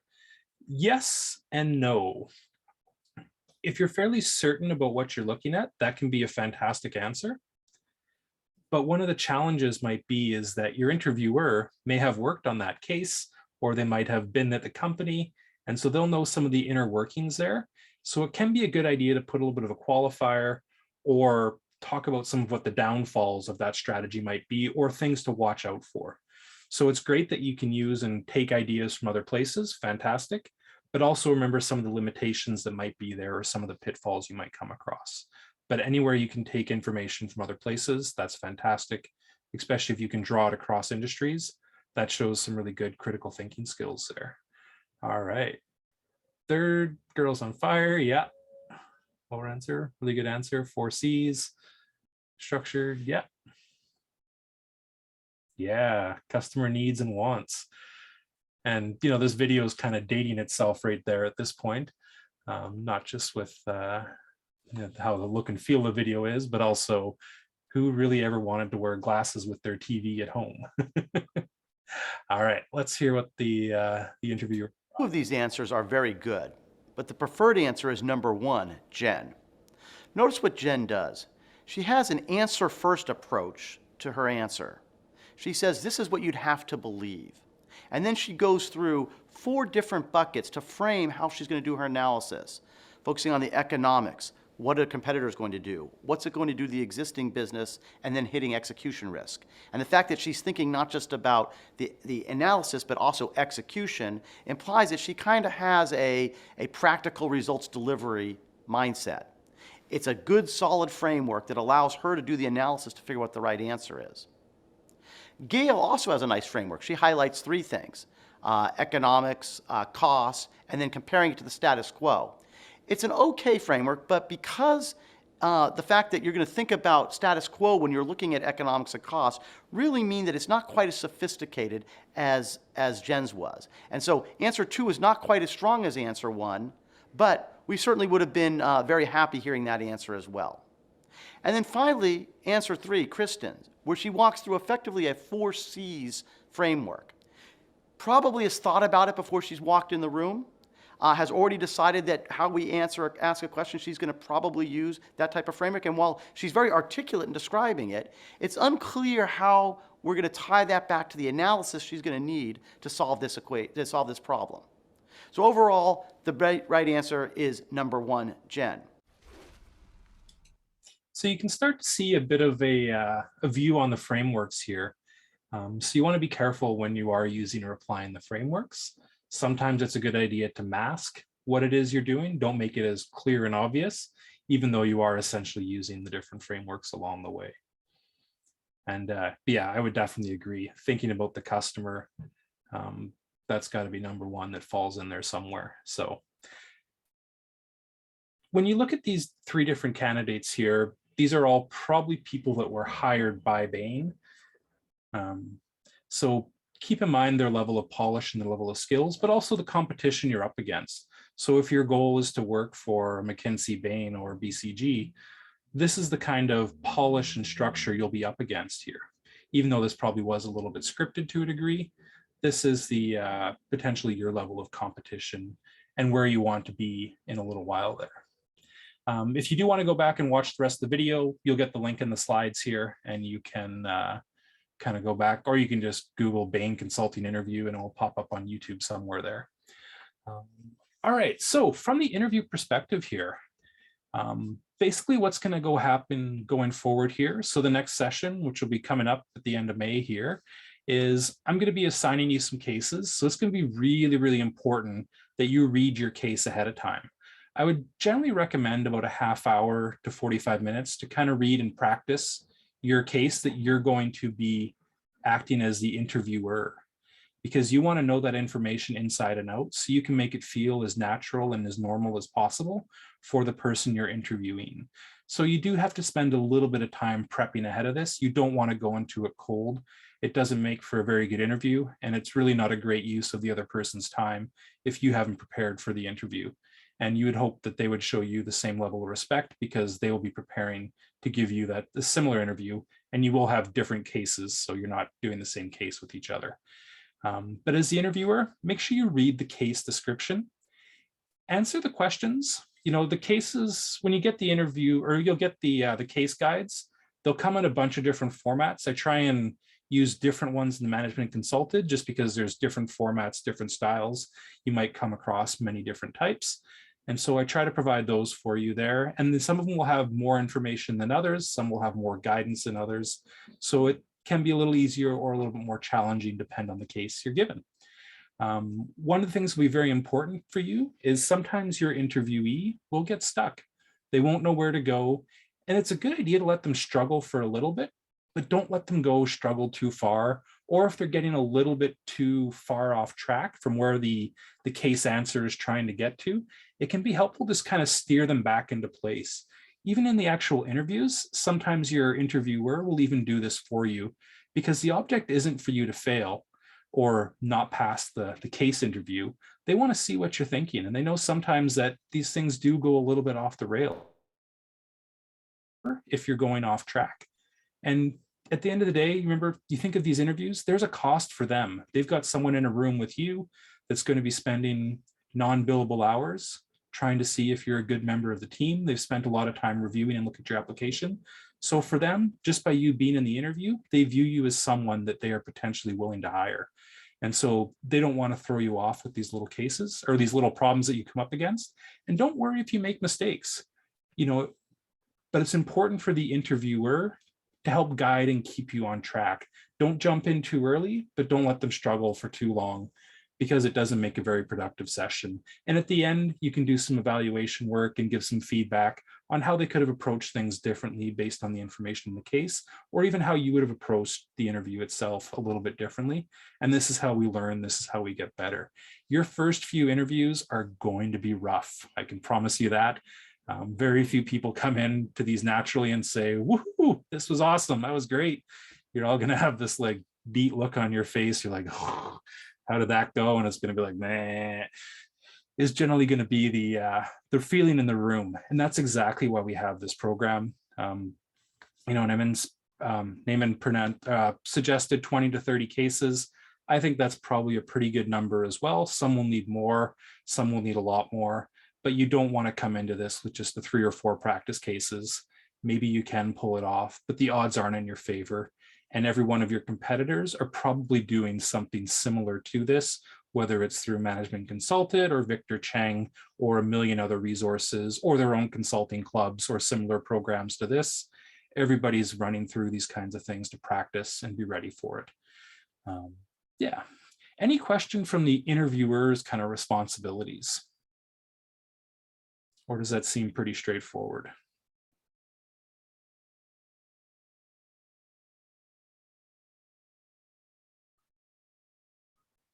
Pretty good. All right. So you'll have at least a week to read the case ahead of time. So don't worry, it's not going to be the night before it shows up in your inbox or anything like that. You'll just be able to log into Canvas and you'll see your assignment or your case interview will be right there for you. Pretty good. All right. So from the interviewee, your biggest challenge is going to be listening to the case description and taking notes. So thinking about how you structure things, how you frame things. Now, one of the things about taking notes, you don't necessarily have to worry too much at the beginning if you're a little bit cluttered or disorganized. When it comes back to the end of the interview and you're going to be basically presenting your solution to the client, you can take a few minutes to structure and organize your thoughts and put it into a bit more of a polished or formal looking document. And over time, you'll start to see your skills build up where you're just naturally starting to follow a particular format or classifying or organizing things in a certain way. Everybody's going to be a little bit different in how you do that, but you'll find a method that works well for you. And this is where the practice really comes in handy, is really important for you there. Another thing to consider is really thinking about the case problem. So make sure you get those clarifying questions out right at the beginning. Make sure you have a good understanding of what it is they're trying to get you to solve or provide a solution to. You're going to do a bit of analysis and synthesis, and basically you're going to be explaining your logic and your solution. You basically give them that full process. If we started here, this is what I saw, this is my recommendation for these reasons, so on and so forth. And at the end of it, you'll be receiving some feedback, and you'll also want to provide some feedback to the interviewer.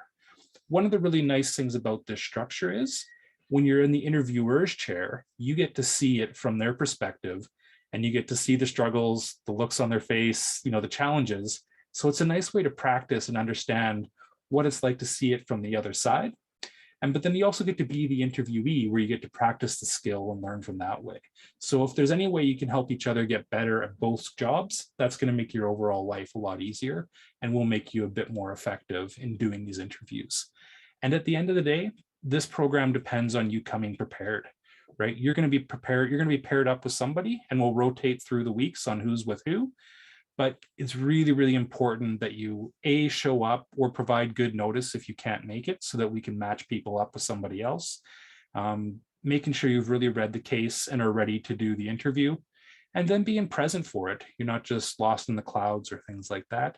So really do make sure you're focused. If you think this isn't the program for you, or you don't have enough time for that hour of week plus some time in the class, please do let Doug know early so that we can take you out of the program, because the last thing we want is people that aren't here, that aren't fully present and aren't able to basically provide the same experience to the person across the table from them, or I guess in this case, across the Zoom room from them.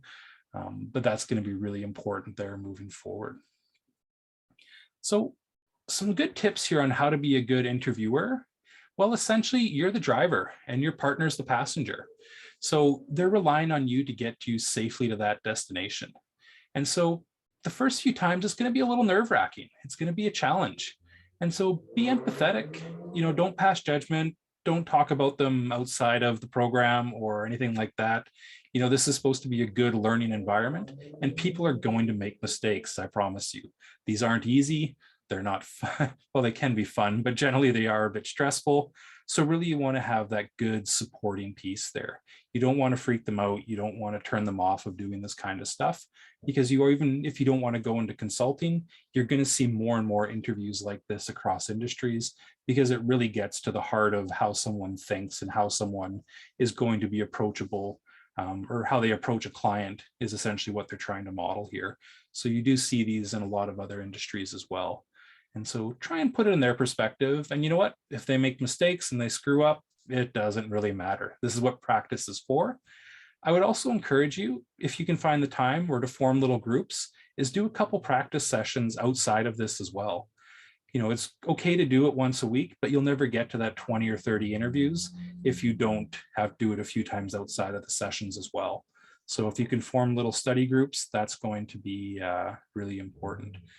How much time do you commit weekly to the program? These sessions, like these class sessions, will be about 2.5 to 3 hours. You've probably got a 1 hour preparation for the interview, and then whatever you can spend outside of there, if you do want to do extra practice, or at least if you are planning to go into consulting or take these kind of case interviews, you build a plan to practice this later on in the summer, because you don't have unlimited time in your busy lives or your busy weeks. So I'd say a minimum you're about 4 hours a week, but you might want to budget up to 5 or 6 if you want to do practice sessions outside of this. Each interview should take about a half an hour to 40 minutes is kind of the rough time frame you'll be on. So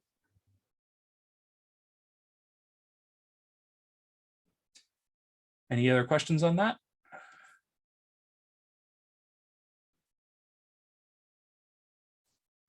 Maybe just a quick question, Matt. In the lead up, I appreciate the 4 hours per week while we're in the sessions, and that's what we're actually actively doing the work. But in the interim, I assume we're going to go through the Canvas and go through the management consultant program. Is there anything else that you might recommend to keep in mind? Any other resources? Yeah, I would take a really good look through Management Consulted. They've got a lot there. Other ones you can take a look at is Victor Cheng. He has some free resources, and I'll have these links posted in Canvas, as well as like the KPMG, the Bain, Deloitte sites as well. They've got some really good resources there. One thing I would caution you on is there's a lot of groups selling you services to practice for case interviews or structures and frameworks. Just be careful on how much you spend or what you want to do with it there. There's a lot of great free resources, and they often don't vary that much. So it's, if you think that's going to help you, go for it, but don't feel it's necessary to go out and do a bunch of paid resources as well. Management Consulted's a pretty good site, and they've got a lot of great resources, and they've really improved over the last few years as well. It's nice to see their structure there. So yeah, and so in short, there's lots out there. I'll provide some links in the Canvas site, and then you will have Management Consulted as well. That should cover most of what you need. And if there's anything else specific, feel free to ask the group or send me an email, and I'll see if I can come up with something else that's a little more tailored to what you're looking for.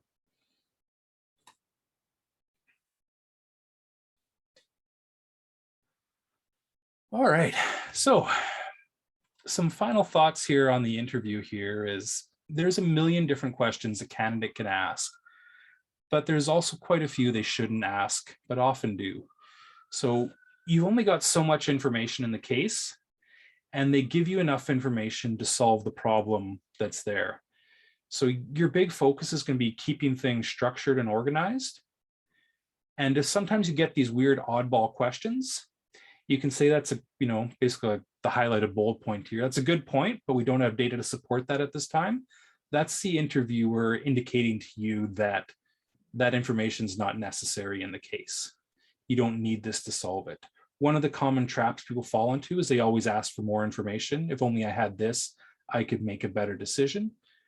That's going to be one of the challenges. That's what we do the practice, is so you can take advantage of the limited amounts of information that's out there and try and come up with a reasonable recommendation. And just at the end of the day, remember that what your interviewer is looking for is your thought process, your logic, and how you interact with the client.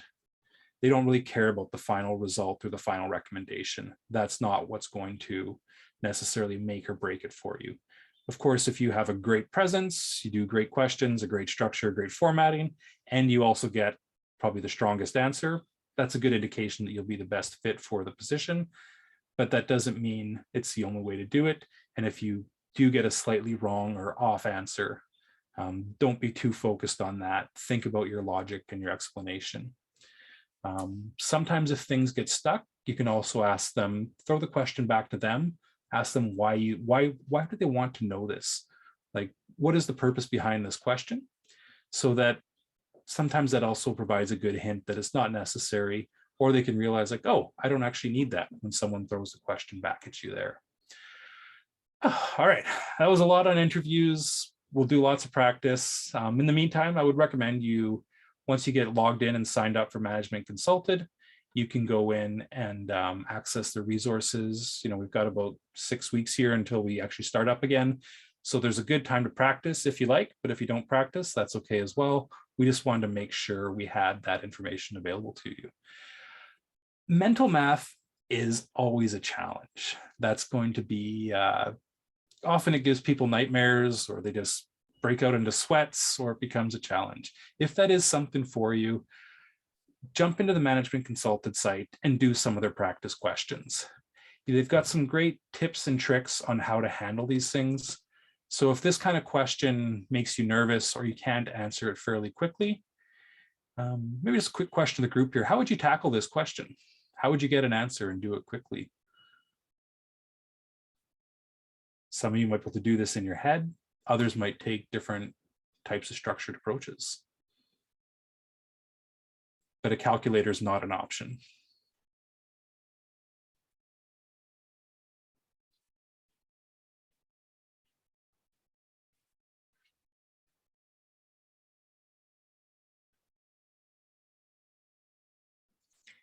I break it down by units. So if I look at that, I just would go, yeah, similar to the math there, but 50 units, and I try and simplify it to 400.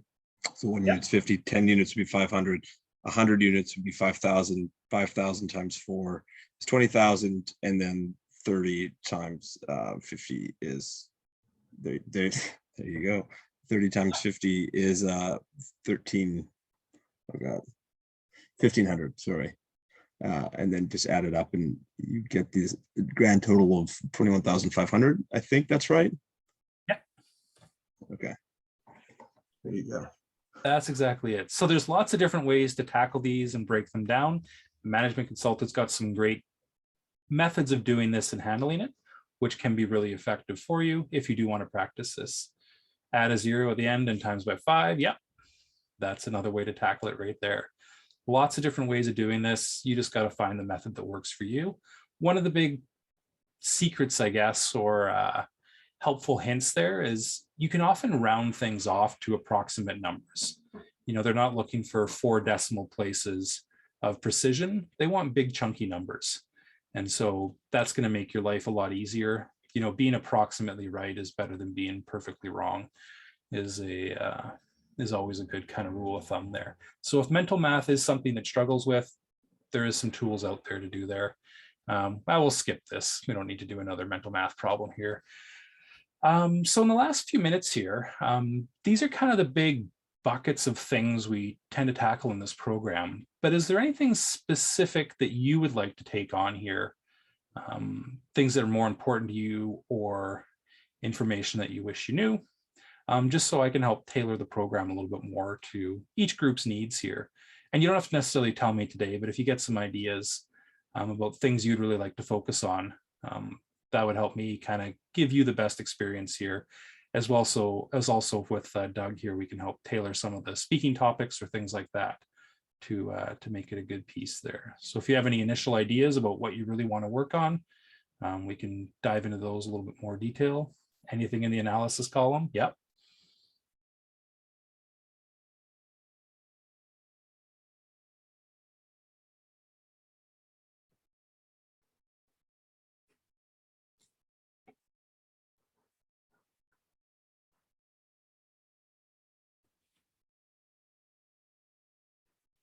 All of the above, perfect.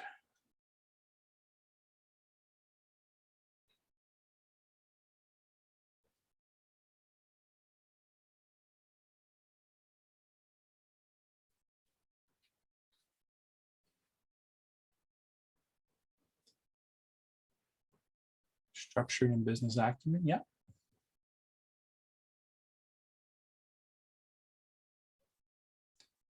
Yes, structuring. See, lots of structuring in here. So that is something that comes very good with, or it improves greatly with practice. That's going to be one of the most important pieces there is practice, practice, practice. It does get a lot easier and it begins to form almost kind of a natural pattern as you work your way through this. One of the really nice things about doing these kind of practice cases, you'll probably also find it helps out in the classroom because it will help you structure and put together arguments a little bit more effectively, and it'll present them in a little bit more of a fluid manner as you go through. So that's been some of the past feedback I've heard. And I know when I've practiced these skills and gone through this, and it's always helped me kind of work through those. And I'm always, still to this day, I still do mental math in my head, whether it's converting gallons and liters to how much gas I saved going across the border to Bellingham last weekend. I'm always trying to practice my mental math. Just little problems here and there is kind of one of the secrets, I think, to keeping fresh, as well as keeping just your mind sharp on doing this kind of stuff. Because if you don't do it, these kind of things start to trickle and filter away. So I'm always practicing there. Some other useful pieces here with the management consultant side. I don't know how many of you are Excel masters, but he mentioned that you spend a lot of time in Excel. And I can't stress that enough. That is one of the most important tools you'll have. A lot of your clients will probably end up running their business on Excel. You know, you have all these great big systems and structures, but a lot of the times they export it from the system and then they play with the data in Excel. And that's how they run their business. So if you can practice and work on your Excel skills, that really helps put you ahead in the game there.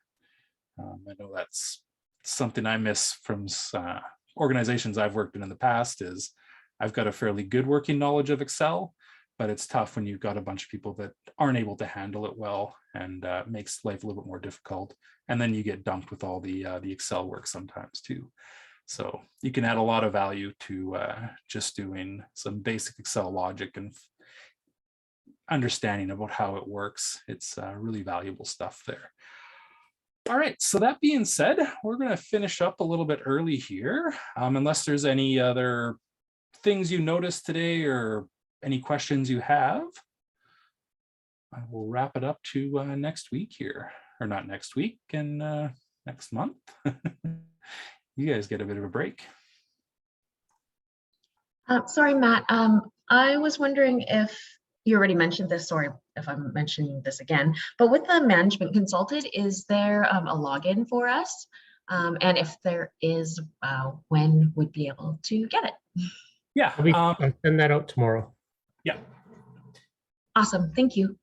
You're very welcome. So things coming for me, I'll have Canvas up and running here by the end of the week. I'll have your first cases posted. You can read them, but I would suggest ignoring them for the next few weeks anyways. Save it till we get into later into May before the next session. For you guys, take a look at some of these supplementary resources. I will also have the link to Management Consulted in Canvas, as well as Doug's place. So or from Doug's emails, so you'll have lots of ways to get in. Make sure you read your assigned case and do additional practice cases on Management Consulted if you have time. Thank you guys for a great session. Lots of good questions, and look forward to all of you. The next session is Saturday, June 4th, not end of May, Matt. Oh, thank you, Doug. Thank you. So that's the Saturday boot camp. So it'll Yeah. be 9 to 1.